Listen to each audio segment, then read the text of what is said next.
Bonjour à tous, aujourd'hui on se retrouve pour booster votre efficacité sur AutoCAD. Comment ? Je vais vous proposer des blocs dynamiques que je mets à disposition puisque je fais de la conception d'outils personnalisés. Donc je vais vous montrer comment j'ai fait hier 48 long green en une journée.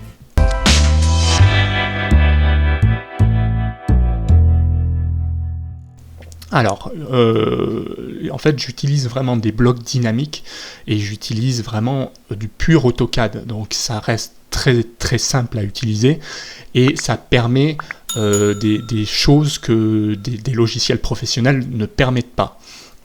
J'entends, par exemple, on peut à tout moment adapter, vous voyez, des longueurs, on peut forcer des choses puisque c'est des blocs dynamiques avec attributs. Donc, le plus simple, c'est de vous montrer. Comment j'ai réussi à faire ça ? On est d'accord que faire une cinquantaine de long green en une journée, c'est mission impossible. En faisant l'élévation, évidemment, si vous faites que la coupe, c'est faisable. En tout cas, moi, vous voyez, ce que j'ai fait, c'est qu'il y en a beaucoup, c'est pas toutes les mêmes. Mais bon, en tout cas, le principe pour moi est le même, c'est-à-dire que je fais des copier-coller. Une fois que j'ai bien fait le premier, eh bien, les autres vont se faire très facilement. Alors, le principe, c'est que je coupe grâce à un bloc, tout simplement. Donc ce bloc, vous voyez, à aucun moment j'ai coupé une barre, je ne me suis pas embêté. Sauf que ce bloc dynamique, d'une, va vous couper les barres, et en plus vous permet de changer la taille de l'anthrax ici. Donc ça permet de montrer que c'est coupé. Donc pour aller si vite, effectivement, je ne m'amuse pas à dessiner à l'échelle. C'est impossible. Si on dessine à l'échelle, on multiplie les opérations, ça veut dire qu'on va être obligé d'étirer, ça veut dire qu'on va être obligé de cliquer et de perdre du temps à chaque fois. Donc moi, ce que je fais, je définis ma portée ici, je vais mettre 300, et à partir de là, je mets à jour mes blocs, et vous voyez ici, la portée, l'espacement de cadre va être recalculé. Donc ici, je peux affiner en mettant 14, parce que je ne veux pas 0 à l'appui. Voilà, et automatiquement, il va me recalculer mon bon nombre de cadres. Voilà, et ici, vous voyez, si je mets à jour, j'ai bien la bonne portée. Donc là, beaucoup de temps de gagner, parce qu'en fait, j'ai juste changé ici, et tout le reste, c'est mis à jour automatiquement. Si je mets à jour ma coupe, c'est pareil, j'ai changé l'espacement, ok.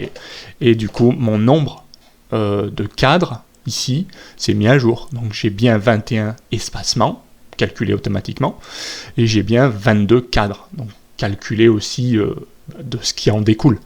Vous pouvez changer ici le type d'épingle, et je peux aussi changer, vous voyez, facilement les cadres. Par exemple, si je mets des cadres HA8, eh bien, il me met 22 HA8. Donc, ici, c'est pas plus compliqué que ça, mais j'ai gagné beaucoup de temps.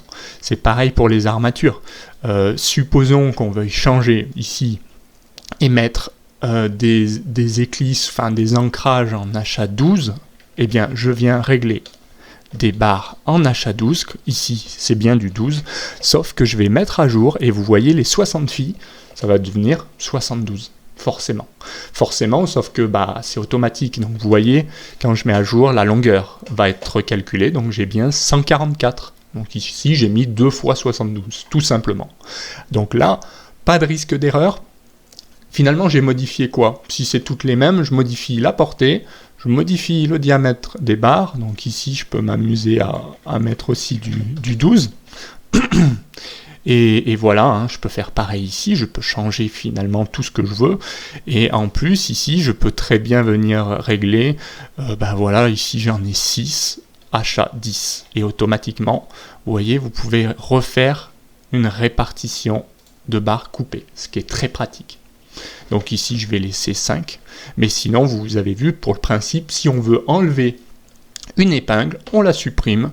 On vient régler 2 x 22. Et c'est pas plus compliqué que ça. J'ai choisi cette méthode parce que c'est plus simple à gérer.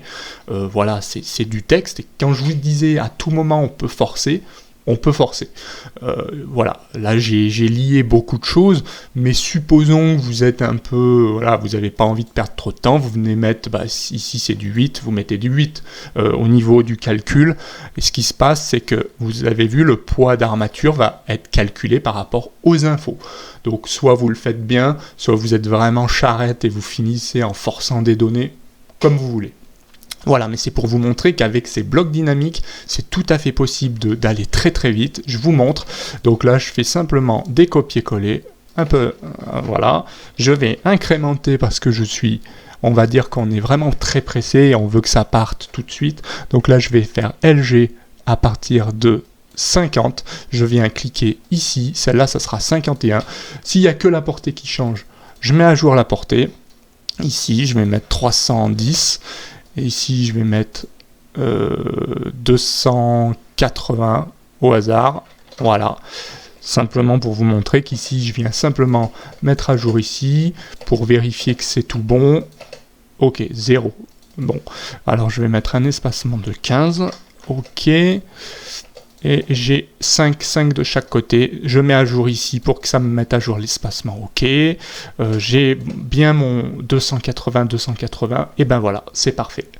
Celle-là, j'avais mis 310. Donc je mets à jour tout ça. Je vais pas me prendre la tête, ça se met à jour automatiquement. Je vérifie 310, je vérifie ici, j'ai 8, non j'ai 1, 22 x 14, 1, ok. Et là j'ai 22, donc il faut que je remette à jour, et j'aurai 23, espacement 14. Voilà, pour vous montrer le principe, c'est très très simple. Si vous avez plusieurs nombres d'éléments, en fait, ça va être simplement à indiquer le nombre d'éléments.